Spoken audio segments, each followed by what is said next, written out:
I've been mistreated.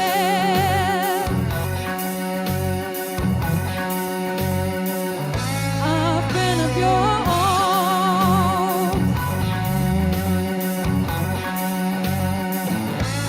I've been struck downhearted, baby.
welcome to Academy of Tone 314. Yeah, we have a special guest. Hello, everyone. Julie, she's doing an internship at BluGuitar. Started this week, correct? Yes, this Monday. This Monday, so this is your day number 3. And I could convince her to join the intro song. Yeah, and I'm really honored, Okay. by the way. Just saying. Yeah, big pleasure. And it's funny because in the office we do definitely different stuff. But there is a little pre-story to the whole of that because we played together with the Rock Anarchy. And I have a few pictures. Maybe Lucas can show. Please do not. Please don't. Only good pictures. I chose the good ones here. Any complaints? Yeah, that's fine. That's fine. Okay. And yeah, see. That's not so fine. That's well, yeah. Okay. Ladies always have We're very special and complicated. yeah. Have patience. Yeah. But yeah, this was I don't know how many, like 2 months ago or 1 month ago. Yeah. Just some time ago. Yeah. And so, you know, while sitting in the office, I thought, intro song, what can we do? And you noticed also that I was on the phone with a bunch of people, like every day about this Fender thing. I did. Yeah. And yeah, in this episode, I want to put my focus on a few aspects here. The biggest aspects, which is the title, is why do copies exist? I mean, this is an original Fender guitar from 1961, and why do I actually have done my own copy, which is this guitar? It's here. Well, the reason for that is I couldn't buy that from Fender. If I could buy such a guitar from Fender, I would have simply paid some money in a store and Bob is my uncle and I'm done. But, you know, I needed a spare guitar. And when I look back, like even 15 or 20 years ago, can you hand me this other white one? I can. Okay. So this is my first try to get a spare guitar for this one. Okay, this is my beloved 61. I always played that. And I went the whole 9 yards with everything. So I believed when I buy Fender parts, and when I buy the best Fender parts, pre-CBS, and you know, the best of the best, I will get exactly this guitar. And guess what? It's not. It is different. And this guitar has an all-original 1960 neck. So this is 61, this is 1960. This has an original 60 scratch plate. Okay, there's a little repair job here. There was maybe a switch in there. And but I have all the original hardware. I even had, but not the perfect pickups in there. So I had my pickup maker trying to copy these pickups of that guitar. I mean, my pickup maker is Andreas Kloppmann. And that became my first pickup set with him. And I had even an original Fender body, but when I played that guitar, always something missing. And one day I found this body in his workshop, and I found out, oh, let's give it a try and put on this body, which is not a Fender body, but it's looks like one. So I thought, oh, that's a good chance to get another option for my spare guitar. I put on that body, and that combination sounded good. Not like this guitar, but it sounded good. Okay, so the point I'm making here is I believe that instruments are very unique.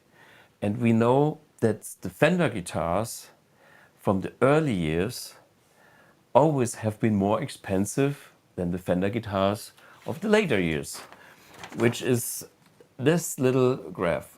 So when we look at the early years of Fender, we can see people pay 25,000 up to 120,000 for such a guitar, which is ridiculous money. I didn't pay that because I bought it when it was already more expensive than a new guitar, but way less expensive than today. So this kind of drama curve is increasing, and yeah. And then we can see there's definitely a point here, which is CBS. This is, you know, everything pre-CBS is most expensive. So this is like this is pre-CBS, and I have another one, which is that one, which is my collector's grade guitar. That's a 1964 pre-CBS mint condition 3-way switch, clean, one pre-owner. This little piece is somewhere in a case, and these guitars, to me, are the guitars that wrote a history, and that everybody kind of agrees on. These are the best, and people want those. This is why they are so expensive. Okay, and I'm not stupid paying a little bit more money than a regular guitar, like for this, which was 2,300 Deutschmarks back in the days. And when I had the choice of getting other guitars, but I knew what was good and what was not good. And actually, there is a book that I just found, the Fender Reference, is it? Yeah. And a friend of mine wrote that book, and he was doing all the specs of all the guitars, of all the Stratocasters through the years. So in this book, you can see, I mean, I'm just opening the page, whatever. This guitar was vintage Stratocaster 62, model number, finish, circuits, shape of the neck, all the exact measurements and stuff. So this is like a database of everything. And I was writing the foreword for this book many, many moons ago.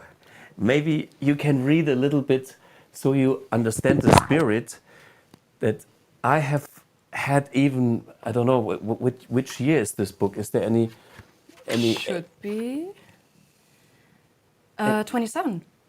No, 2007. 2007, which is like 19 years ago. About. Yeah, this was before you entered this planet. Yeah. 2 years before. Yeah, so, okay.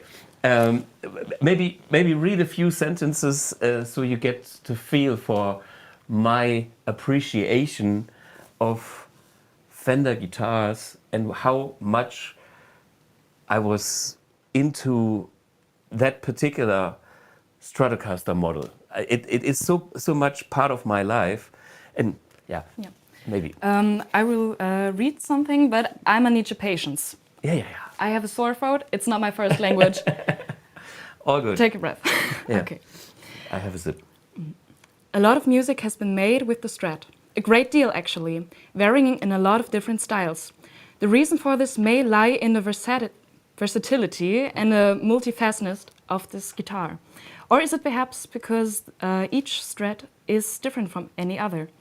We live in the 21st century, and somehow a guitar which first saw the light of day in 1654, sorry, is still 1954. 19. Oh my God. Yeah, 19. I'm nervous. Yeah. Okay. Well, she's 16. Okay, yeah. So this is why you said 16. No, it's 19. 1960. Yeah, this was Yeah, my 1954. Yeah. Exactly. Yeah, you got me there. Is still one of the most played models of all the electric guitars of the present. As for myself, I've been playing this guitar for more than 20 years, and I still discover new tone colors and musical hues which I can get out of it. Similarities between Strats are mostly in appearance. Every Strat has its own special character, which can really be heard if you carefully listen. The closer you look, the more you'll understand how essential the influence of each component, which is built into the Strat, is for its sound. I have come to realize that not only the changing of pickup alters the sound, even the material of the pickguard, where the pickups are mounted, makes a noticeable difference. Summing up, this fact results in different sound properties which provide each instrument with its own character. Even small tolerances during the production process leave their acoustical traces and help from the quality and character of the individual instrument. Which brings us to a particular phenomenon, one which non-musicians cannot grasp and which they would most probably shrug off as just being nonsense. The influence of the instrument on the musician. Yeah, for me, that's the point. It is a two-way street. I play that instrument because I love it, but the instrument is what it is, and I have to react with it. So it's my companion. And this guitar likes to be played in a way, and so you can develop your style because you put something to the instrument and it gives you something back. And my style is influenced by that instrument, by the setup of the instrument, and by the character of the instrument, which is defined by every little nuance and part. And therefore, I chose to make this my main instrument and stick with it and not even have 10 others, because that's kind of my voice, you know. And all of this is just trying to be this. And now why we have this episode is because there is a lot of emotion in the community of guitar players, because Fender sent out those cease and desist letters to small builders, but also to bigger companies. And there's some update here, which I just found out today. Maybe you guys know it already, but let me explain who also got a letter. And by the way, I have that letter, which has been sent to UK company. I have been on the phone to a German distributor, not maker. So they said they received the letter, but they don't even manufacture the guitar. They're only selling the guitar. So there's a quite a bold move. And here are a few companies that I have heard from the internet that they received the letter. Paul Reed Smith with the Silver Sky.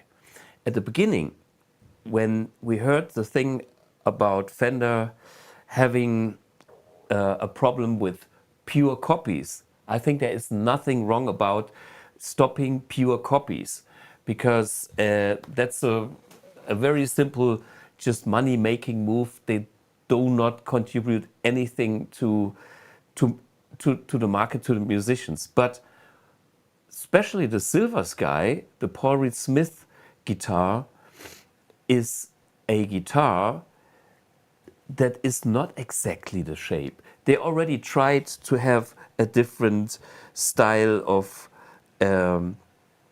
curve here and pick out there, and definitely the original Paul Reed Smith headstock. So they go and said, okay, we do such a guitar style because it is a very common guitar, for the reason I'm playing the guitar as well, because my heroes played them. But why would you buy a Paul Reed Smith guitar? One reason is Paul Reed Smith is known to have spot-on quality. So if you go to a music store and you get one from the shelf and you you can bet on a Paul Reed Smith guitar that it's in pretty good playable shape. You don't have to worry about anything. That's not the case with most of these guitars. Another company that got the letter is Yamaha. And Yamaha, watch out Fender, because these guys are big. Japanese, and they exist, I don't know, even before Fender existed, from 1800 or whatnot, and they have tons of different things. And their contribution to the market started in 1990 with the Pacifica. The Pacifica guitar is the guitar that every guitar teacher was handing over to a student and said, okay, you don't have much money, you get one of these guitars and you're good to go. And I know so many of my friends that learned on a Pacifica, Dennis Hormes, for instance, in Germany, and they still love these instruments because this was their first connection. And Yamaha did something right because they showed that at this lower price point, a Strat-style guitar could have been built that was actually satisfying the needs and the requirements for the students. Maybe even better than all the original guitars, maybe even better than that, because most of the Pacificas have a humbucker in the bridge position, which is a good thing for a beginner because they don't know yet if they go this way or that way. So it's a great all-rounder guitar. And therefore, my kudos to Yamaha for having this kind of contribution to the market. Next company that got a letter like that is Ibanez. And Ibanez is not a small company either. And Ibanez tried to be different from the very beginning. I mean, in the very early years of Ibanez, they were known to make great Gibson copies, Les Paul copies and things like that. But then they went for their own style. They had their own version of that body, which has way rounder. It's more futuristic. You know, they have artists. They have Joe Satriani. They have Steve Vai, and all their RG series, which came to the market in 1987, is the prototype of a manufactured Superstrat, which is taking this idea, which I love. I love vintage Strats. I'm all about vintage Strats. I'm the biggest Ibanez fan, but my kudos go to Ibanez for taking the idea, bringing that to the next level, and meeting the zeitgeist of the 80s, because they had yellow, pink, green, screaming color guitars and humbuckers and Floyd Rose and you name it. The Superstrat, basically. And then another one who we all know got the letter is Thör Guitars. And that's maybe something that Fender takes personally, because he was a former Fender employee working at Fender, so he knew exactly what was going on. And then he created his own company, and he's known to make very good S-style guitars, obviously, because he learned it from the cradle, but he also founded his company because I think he was trying to make things better. Why not?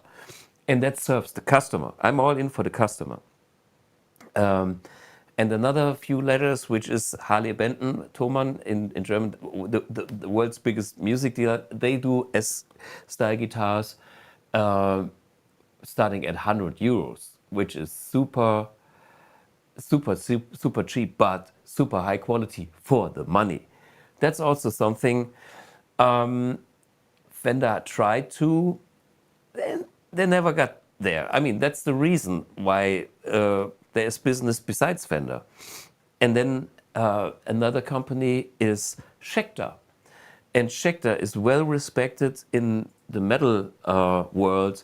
All the hard rock guys all the, metal guys, they love their Schecter guitars, and they have also been based on S-style guitars, but again modified to an extent where Fender didn't go. Okay. Anyway, that's one aspect that I think now we have some serious players and some serious lawyers from these companies being involved in that fight, and it will be fun to see what's coming out of the whole thing. For me, I think it's doing no good for nobody. But maybe I wouldn't have started all that trouble. And that brings us to the next song. Let's try it. We are here on a very, very short. We had no rehearsal. I downloaded something, some backing track, and we found a nice track from Elvis. Wait a minute. Where's my backing track? Is sound? Okay. Here, this is. Are you on the mic? Mike? I am, Yep. I think. Okay, cool. So, is this working? Well, 1, 2, 3, go. Let's see what this. Maybe. Okay.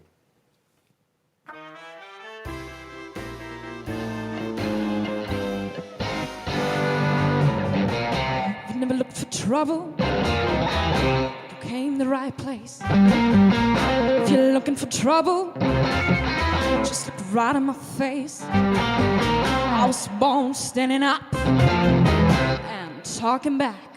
My daddy was a green eye mountain jack, 'cause I'm evil.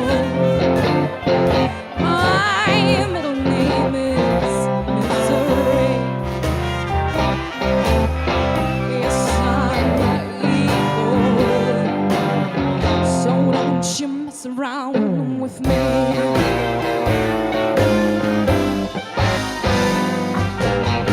I've never looked for trouble, but I never ran. I don't take no orders from no kind of man. I'm only made out of flesh, blood, and bone. If you wanna start a rumble, don't you try it on alone, because I'm evil. My middle name is Misery. Yes, I'm evil. So don't you mess around with me.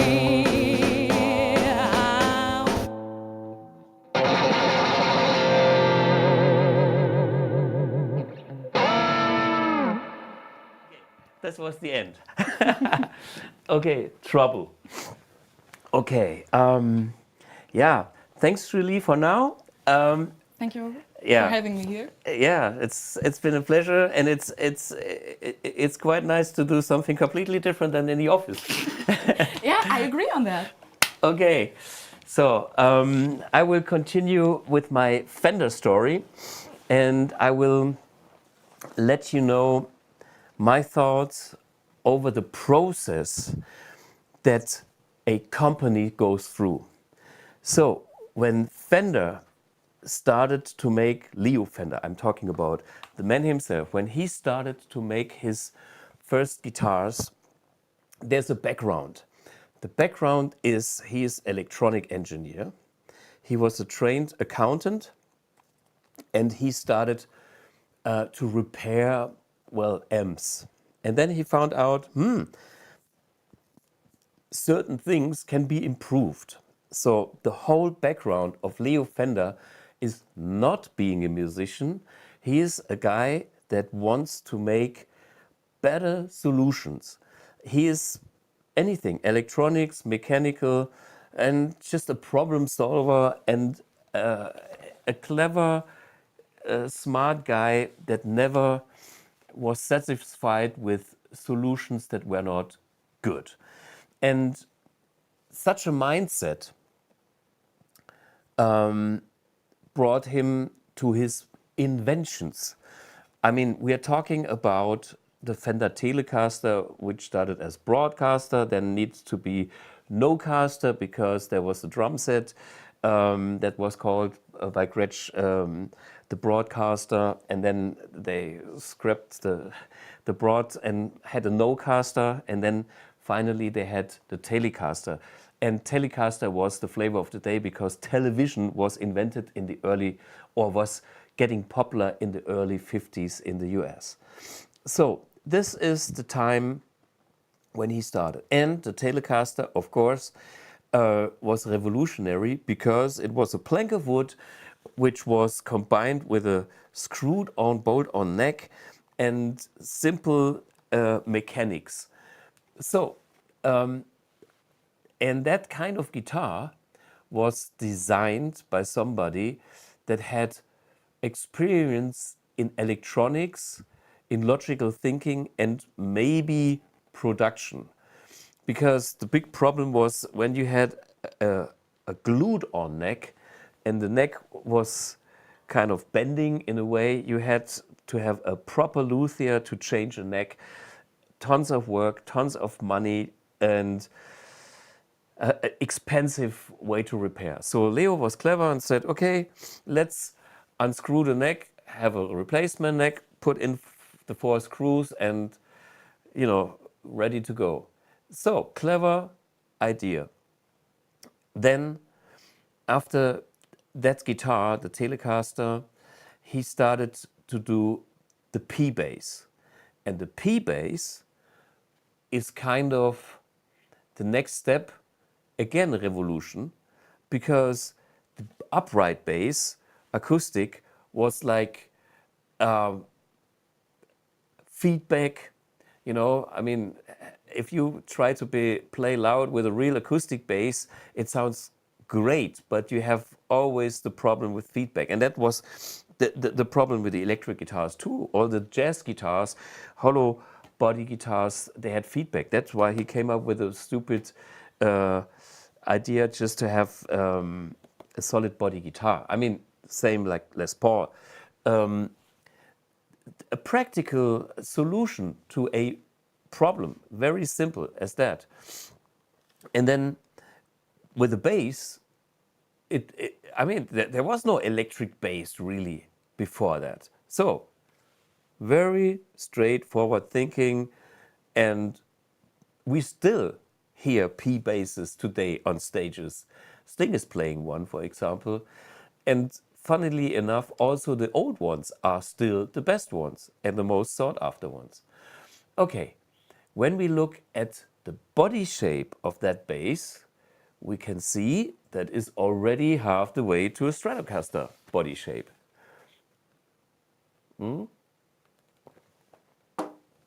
And when he started to work on the Stratocaster,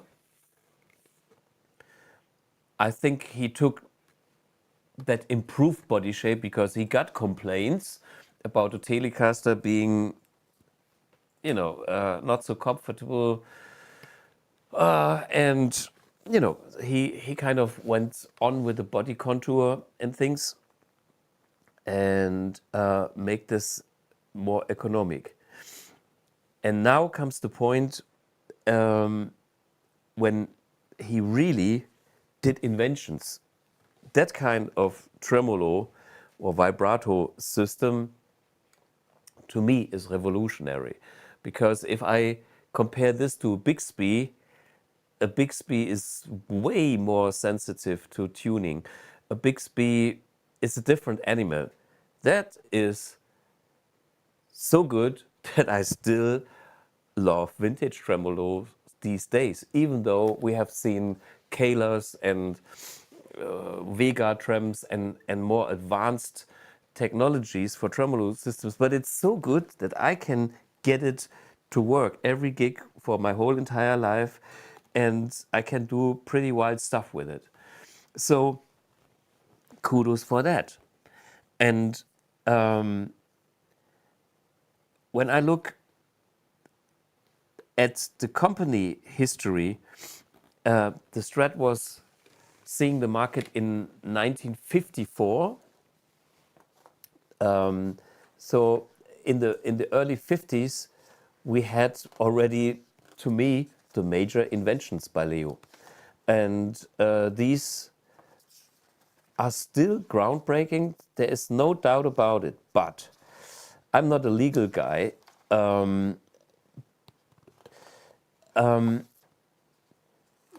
Maybe before I go into the legal, I don't want to really go into the legal stuff. But we have seen other models as well.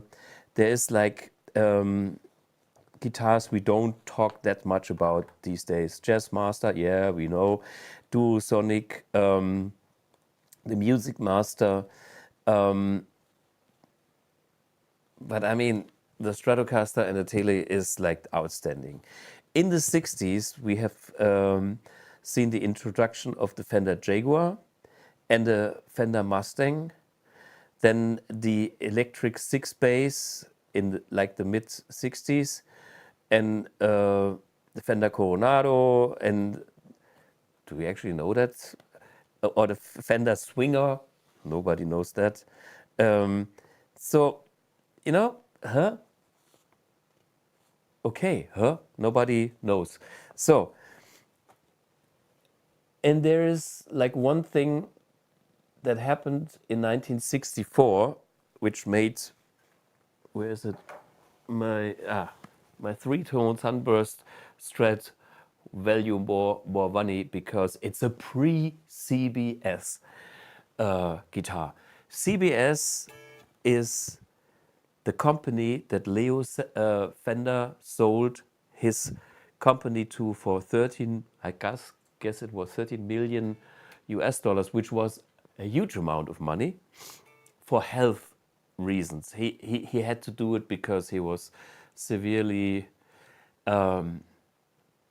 having severe problems. And then that's something that I do understand. When such a company comes and they have a great mindset, they said, okay, we are the experts on mass production. The whole industry is booming. Rock and roll in the mid 60s, the Beatles, the Stones, and all the bands came alive, and it was a huge movement. So there was a big, huge demand for guitars. And CBS was probably a company that could handle mass production. But the man left the building. Elvis just left the building. You know that phrase? And Leo left the building. And a company where the owner who created the whole stuff, who has understood all the details, is present in his factory, you know, sneaking around the workbenches, having contacts to the workers, and it's like he does quality control by nature. If you are an inventor, you are proud of what you do and you don't want to see that thing fail or anything. So as long as you are there, you see if something is good or bad. And if it's not good, you feel this is like your baby, you have to make it right because you invented the whole thing. And therefore, in that phase, we have seen the pre-CBS quality. And that quality is still legendary, even though there are tolerances and they are not all the same. But somehow, most of them are still better than any of the bigger mass production from CBS. And to me, that's totally understandable, because when you scale up a production, you probably start creating rules, and you tell people, okay, this is what you do, this is what you do, and then you make a process, and you do have QC. I'm not saying they didn't have any QC, no way, but the man was not there. So you know how it is when the boss leaves the building, then the party starts in the office, you know?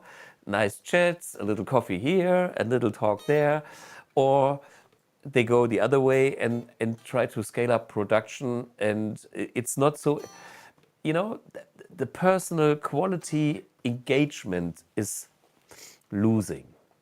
That's something that usually happens when you lose the owner in the company. And there was a saying, which is pretty brutal. I found this on the internet as well. CBS, in 1969, somebody said, can't build Stratocasters, CBS, as a joke. That's hard. Okay, not my words. But again, in 1969 already, we are talking 5 years later, that kind of phrase was expressed. I mean, so that's what's happening. And then we have seen guitars in the 70s, and CBS made a few also beautiful decisions. They came up with the Telecaster thin line, a humbucker version, or Telecaster Custom Deluxe, the Starcaster Lead 2 and 3. I'm not so big fan, but you know, at least they had a few clever models and a few things that again made sense and made history in a way. And then there were the 80s. And the 80s were the time when I came to the party. You know, totally young, totally naive, no idea, just a huge Ritchie Blackmore fan, and you know, my heroes, Hendrix, and they all played Stratocasters. I mean, I'm talking about Mark Knopfler. I think the record came out 78 or something like that. Rory Gallagher. They all played Stratocasters. So one thing for sure for me, my heroes played Stratocasters. I need to get a Strat. Okay, so the first Strat I got needed to be cheap, affordable. Let's call it that way. So I went to my local music store, and I couldn't afford a Fender Stratocaster. So I had to go and buy a Japanese Stratocaster. In my case, it was an Aria Pro 2. And this was my first electric guitar ever. And that guitar did a pretty good job as, you know, me being a 13-year-old starter. Some people called me the Nutella fresser. You know how you look when you eat Nutella schmear and play the guitar. So that was me in my early years. And that kind of guitar was okay for level 1. And then I found out, well, maybe what about a Les Paul? Then I discovered there are other guitars, and I bought an Aria Pro Les Paul. So I had like the two iconic designs from affordable price with decent quality at that time. But this was important for me because I could feel, oh, sorry guys, I'm a Strat guy. But I actually could make the experience, and this was only possible because there was an entry-level price point for me, so I could have access to such a guitar, so I could find out what is my personal style. So I'm thankful for these guitars being available to me. Just guess, I would have been at the store and couldn't buy any Fender yet, I would have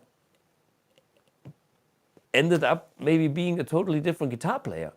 So having access to a Strat like my heroes, even though it was not a Fender Strat, was an important thing. And here comes now my next contribution to the Fender thing. I decided I want a real Fender. So, and then what happened was I was saving a lot of money, and this guitar was a huge thing. I had to drive to Koblenz. Koblenz is, wait a minute, Koblenz is 1.5 hours drive. Me not even having a guitar, that's me with my 80s Fender Stratocaster. And guess what? This story is also cool. I was at Pro Sound Music, doesn't exist anymore. And the guy behind the counter was Mr. Nobody back then. But actually I found out later that this guy was Peter Wolf, later famous for being the Paul Reed Smith guy for the whole entire instrument, now doing Next guitars. And here comes the thing. He sold me my first real Fender Stratocaster. And it was a real disaster, because that particular guitar, I was playing on stage, as you can see, my pictures fall apart. Uncle Thomas and his friends. There's a lot of crazy old pictures from me here. Okay. And I was literally standing on stage, and with the 3 screws, the neck sometimes went up and the strings were not even on the fretboard anymore. So I had to put the guitar down over my knees, and I could tighten the screws like crazy, and it would still do this occasionally. So I remember that completely out of tune, bong, and then it was back in tune and I could play a little bit, and when I went too wild, this was a nightmare. Okay. And then I thought, ah, man, I'm serious. I buy the best Stratocaster available at that time, and it was called the Strat. Maybe we can see that here, with gold hardware. You know, I went all the way, and I bought my Mesa Boogie. I mean, you know, me being whatever 15, buying a Mesa Boogie for 6,000 Deutschmarks, having the Strat and a Fender Strat, that's serious. Yeah, that's a serious commitment, and it was serious money. Huh? Okay, so this, you know, Fender take my money, make me happy, and this is what I have done in these years. But then I had a good friend who was a luthier locally, and this guy was building his own guitars, and he of course made all kind of guitars, and he knew me, and he knew I was kind of the young kid, and people thought I was pretty good. Somebody went home and tried to burn his guitar, but that's a story that's maybe not true, but you know what I mean. So I was the hot kid on the block. And this guy, Michael Frank Braun, I asked, and he worked at a music shop to repair and build guitars. And he said, yeah, maybe you need a vintage Strat. And then he told me that there are Squier guitars. And the Squier guitars, Fender, where's the Squier?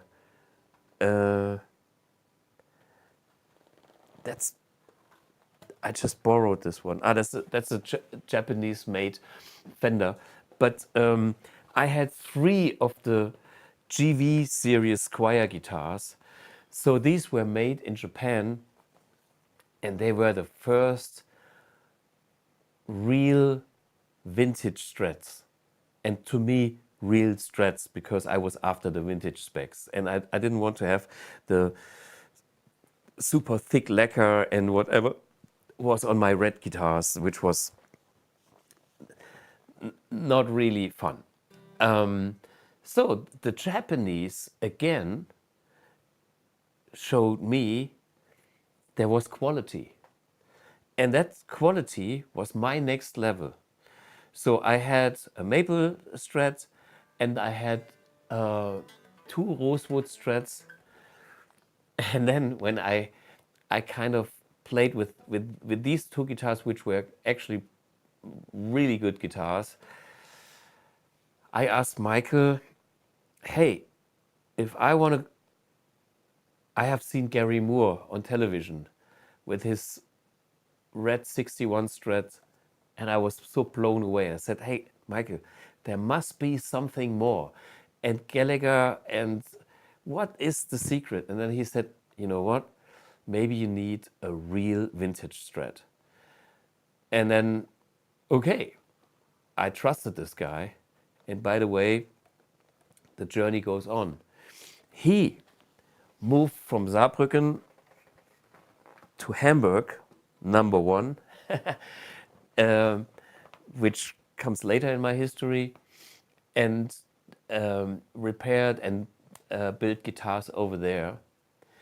And like half a year later, he gave me a call and he said, hey Thomas, I got 2 real good vintage Strats for you. You can buy. One is a 64, like that one, but I still know that the one that I could have bought was better than this. And it belonged to Thomas Kretschmer, Udo Lindenberg's guitarist. Sadly passed away as Carola Kretschmer a couple, 2 years ago or just recently.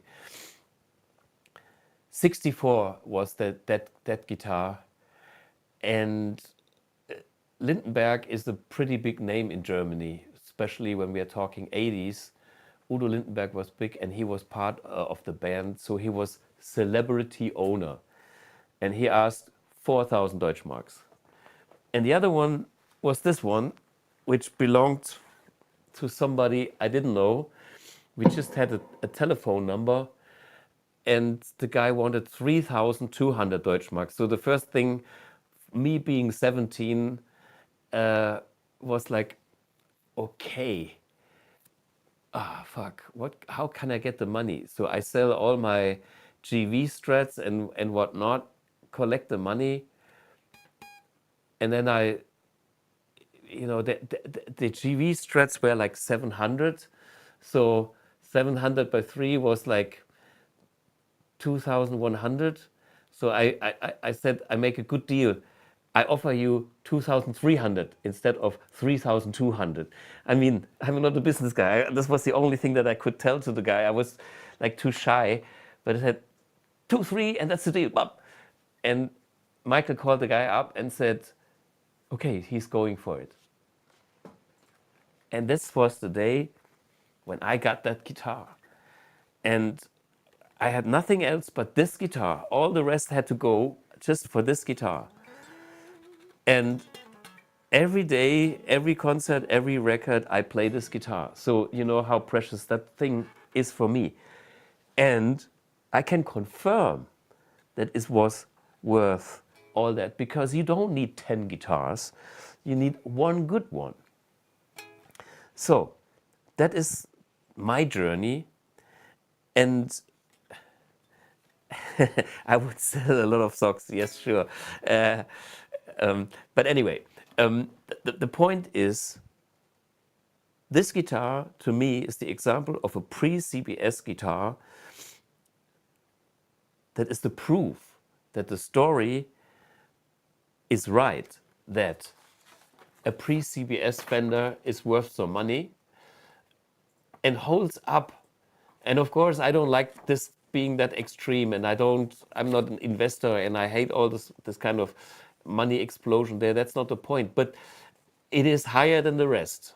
So, and anything that comes after is never getting to the same level in value, and question, what about quality? I'm not saying all later Fender guitars are not good quality, but you know, even custom shops are here, introduced in '87, which is kind of shortly after I bought this. There was no custom shop when I bought this guitar. I was pre-custom shop.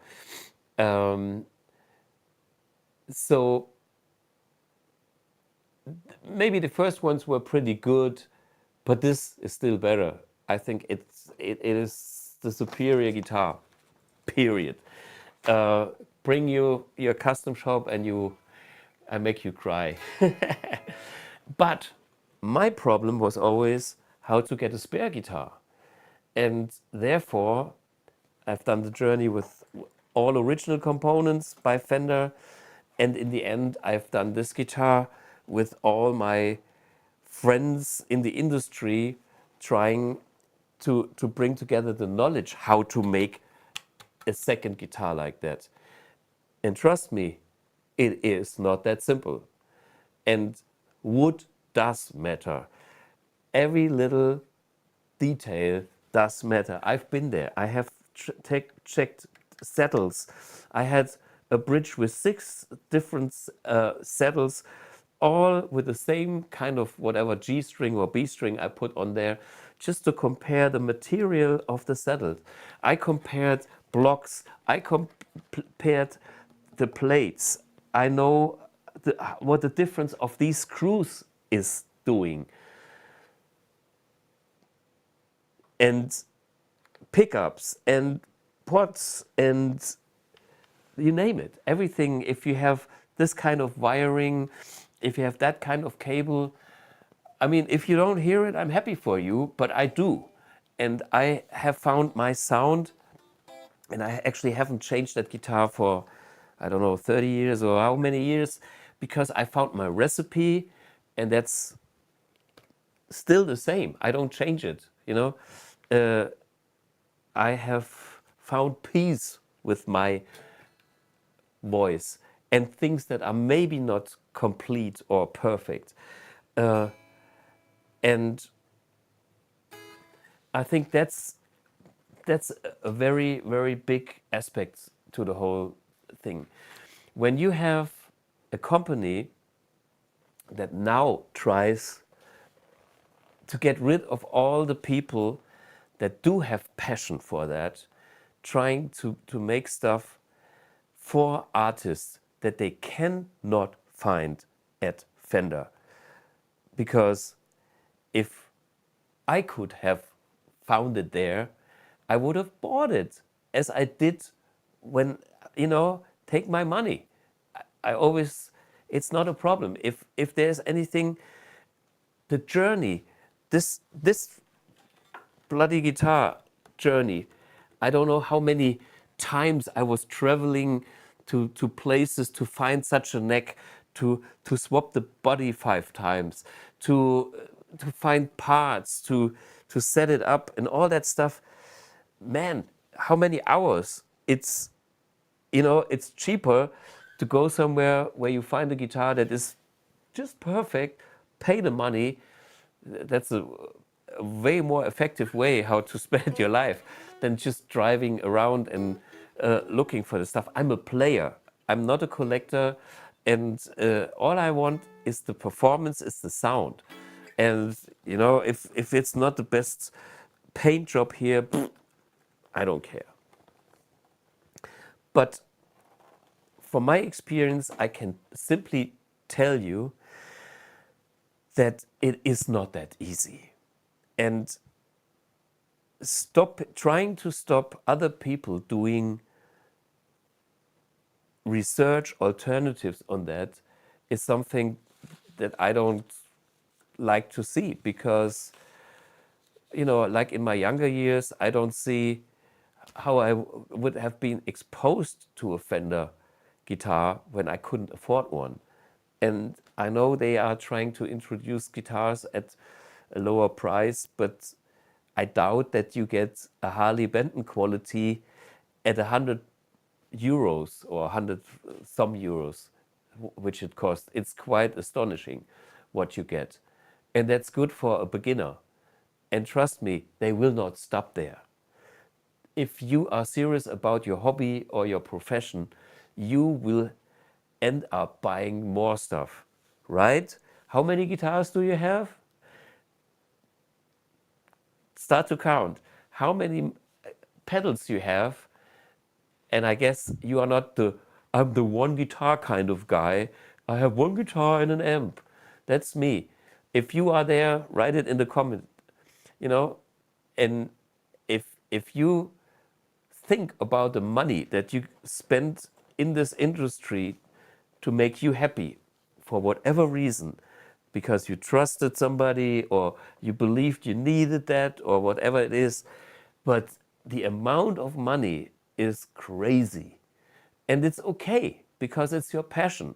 We make that money to spend it on something that makes us happy, and that's passion. That's all good. There is no problem with that.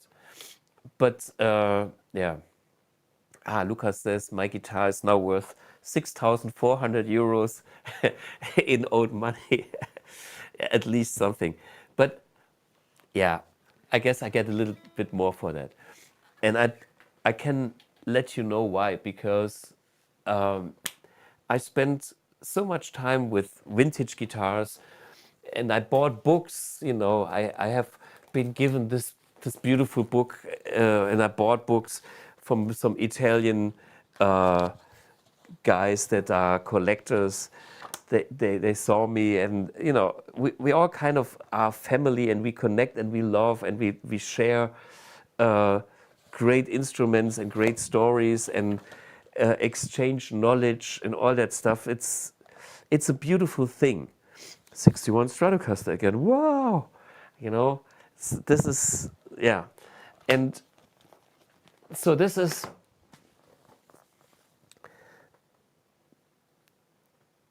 I spent so much time trying to put that guitar together, getting the knowledge. And then in the end, I ended up being the host of #1 Guitar Center, where my friend Michael Frank Brown was working. And by the way, the next step in his life went from #1 Guitar Center to Fender Custom Shop in the US. He migrated from Germany to the US with all his knowledge to do the Eric Johnson signature model and other things. So, you know, this is how interconnected that whole world is, and how people with their passion are now retired and blah, blah, blah. But anyway, I'm just saying that, and became the host of the World of Vintage Guitars, which is the channel of #1 Guitar Center Hamburg, demonstrating hundreds of great vintage guitars. And they now, I have to say that I'm maybe make some advertising for them. They are, to me, the only shop where you can buy a Strat from entry-level price, and you can buy guitars from Fender at that shop in any price range. I don't know how all these Vintera 2 and American and Mexico and whatever series, they have all that stuff. They have also the custom shop, but they also have used ones, and they have the real deal vintage ones. And I spent the last, I don't know, 5 years maybe, doing videos for them. So I had access to a lot of really great guitars. And of course, my focus was always Stratocasters. And here's a little clip of a 64. You know why I love 64s. And with this little clip, you know why I even love 64s even more. Because the owner is famous German comedian Otto Walkes, and his guitar is even better.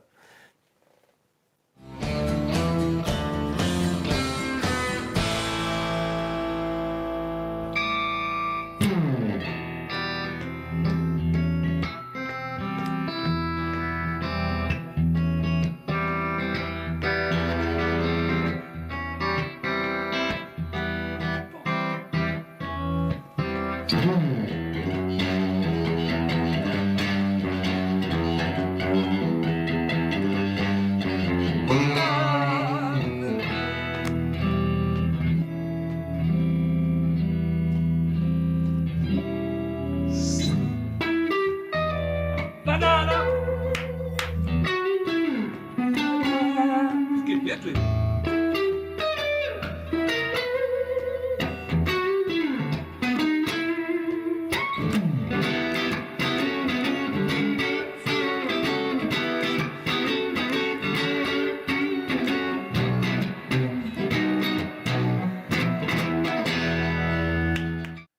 Yeah. And here's another example of some guitar in my collection, which has been built for me by Jörg Tandler in the 1990s when I didn't have that much money, but I wanted a maple neck Strat 56 style. And this guitar has a V-neck. That guitar, man, very great German luthier, Jörg Tandler, respect.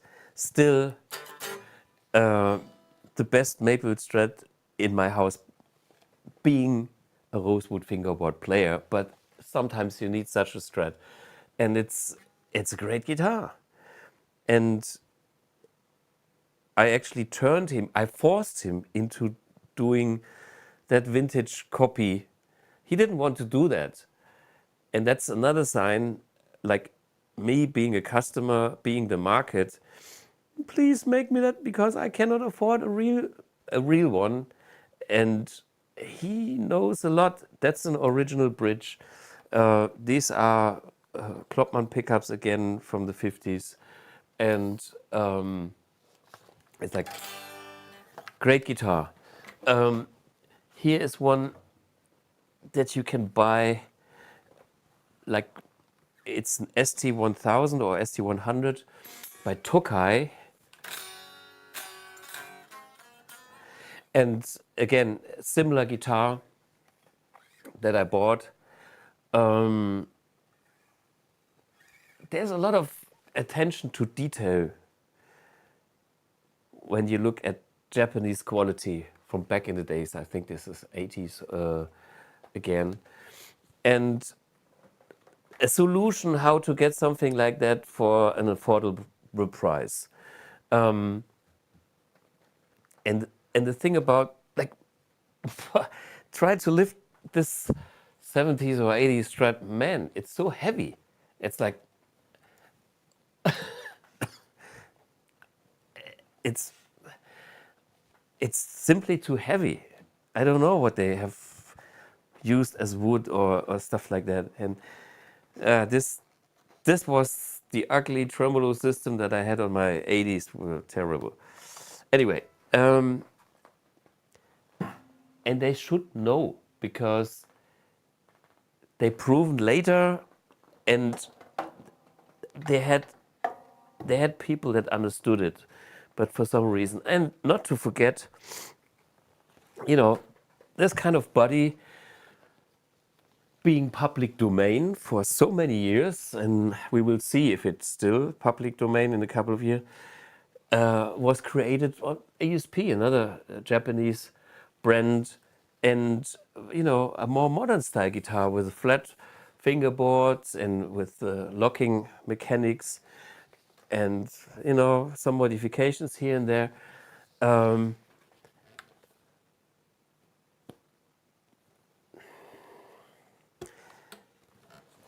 I just want to see the world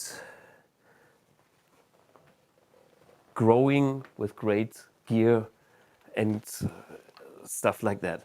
And this is my Summer of Love signature model, and it's, you know, I've done my Hendrix project. I could do this guitar, different headstock. I don't know what happens to this afterwards. You know, nobody knows. Nobody knows. Okay. This is the beautiful letter that I haven't received, but some companies that I know. And a few words of this letter are actually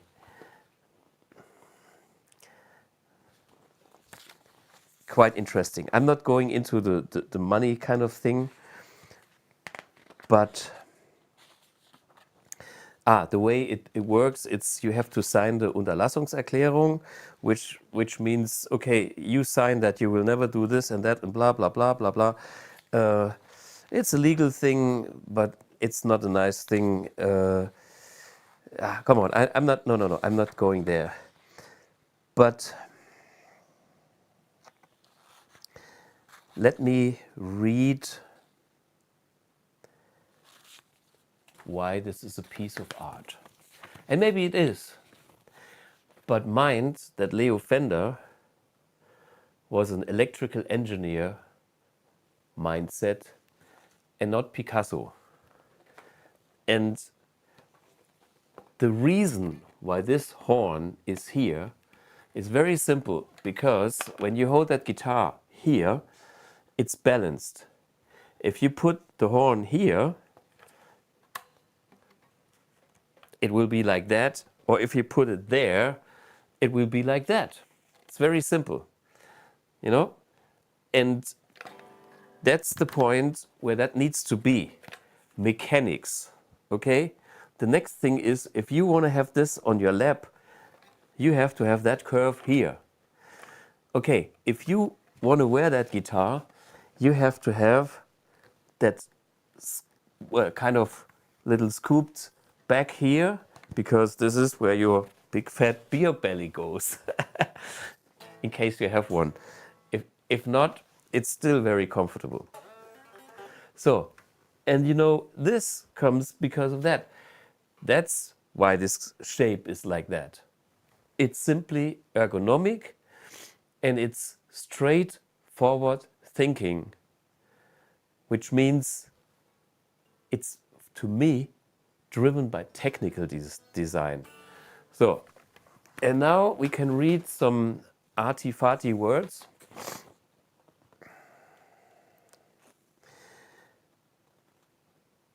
We have a couple of Germans in here, and I read it in German because I don't even know if the translation is that good as the German words. So Germans, this one is for you, and I will do a quick translation afterwards. Das Design als Körper ohne Kanten verleiht der Stratocaster weiche Kurven, die Assoziationen mit einem weiblichen Oberkörper aus Hüften, Taille und Armen wecken. Gleichzeitig ist die linke Seite gestreckt, so dass die S-Linie der beiden Seiten nicht parallel verlaufen, sondern die Radien ihrer jeweiligen Kurven ungleichmäßig sind. Zudem ist das linke Horn, das an einen Arm erinnert, länger als das rechte. Kontergankind. Was den Eindruck erweckt, als würde es nach etwas Fernem greifen. Sie verstehen. Dies schafft nicht nur eine asymmetrische Form, sondern vermittelt auch den Eindruck, dass sich die Stratocaster leicht nach rechts neigt, wie eine Tänzerin, die sich zur Seite beugt. Der Eindruck, dass der Korpus gestreckt ist, wird durch sein dreidimensionales Design weiter verstärkt. Die vordere linke Seite ist abgeflacht, ähnlich einem nach hinten geneigten Becken. Und die linke Rückseite ist im Vergleich zur rechten Seite schmaler. Kipparsch. Schließlich unterstreicht das Schlagbrett die charakteristische individuelle Form zusätzlich in den Rundungen des Korpus an der rechten, oberen und unteren Seiten sowohl die linke Seite aufgreift und sie zusammen mit bla bla bla. Ja. You better read a soft porn and enjoy that. But this is how I read that. Okay, sorry guys. And then there's other things which I find a little bit interesting, besides having this arty-farty explanation. My friends from Spinal Tap. Oh, great. Jazz, Oh, of course. art form. Yeah. We I found another quite interesting little passage here. Okay, for the English guys, I'm not. I'm just saying, you know, read a soft porn and then you understand what this man has written about, and it's, I don't know, it has nothing to do with what I believe is actually going on. And where's my other page, which was so good? Hier. Im Jahr 1954 schuf der Firmengründer Leo Fender eine E-Gitarre namens Stratocaster. Inspiriert von den futuristischen Heckflossen der damals beliebten Cadillacs und Mustangs. 1954, there was no Mustang. The Mustang came out in 1964. That's wrong. Just my little comment here. And about all the rest, I'm sure a lot of lawyers will enjoy that. And the whole construction will make the lawyer community have fun. At least that's for somebody that is in the music industry, maybe a big fun thing. Yeah, so I don't know. I don't know your opinion on that. I just watch the next episode of The Lawyers. And as I mentioned earlier, I can see that Fender is trying to be after like everybody, like the big guys and the small guys. And I think I'm excited to see what high quality lawyers can do out of that case. Yeah, and I agree. It is a great instrument. I'm not saying anything about it. I'm just saying I want more people to work on the bass on that without having problems. And this is what Fender tries to avoid. And it's probably because they see their money is not as good as it could be. Yeah, and I wish we have clarified the whole thing so all the small builders and all the customers that feel super unsecure know what time it is, what to do and what not to do, and then we can live our life in peace and play our S-style guitars. I think that's it for today. Bye bye.